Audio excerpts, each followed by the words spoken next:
আৰু এয়া দেখিছেনে আমি গোছ লৈ আছোঁ, ৰোৱা ৰুই আছোঁ।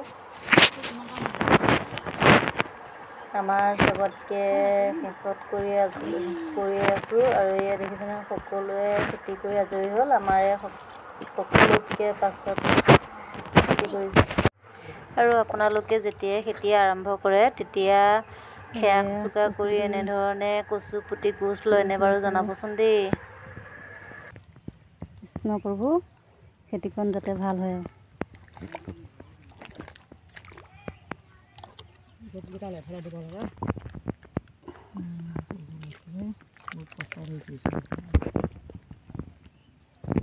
এভৰিৱান, এয়া আমাৰ শেহতীয়া খেতি। এয়া আমাৰ বাইদেউগৰাকীয়ে গোছ লৈছে আৰু এয়া দেখিছেনে পানী নাই, শুকান, ৰ'দ কেনেকুৱা ফৰকাল।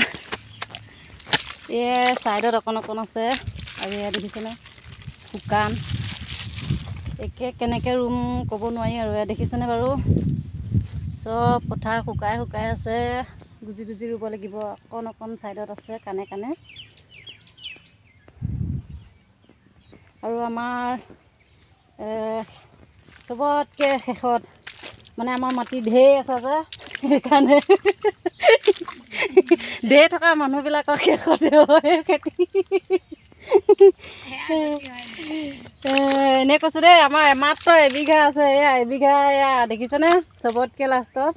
এনেই নকয়, এই ঢেৰ থাকিলে আগতীয়াকৈ কৰিব পাৰি আৰু যদি অকণমান থাকে এলাহ লাগে, এলাহৰ কাৰণে শেষতে কৰিব পাৰি।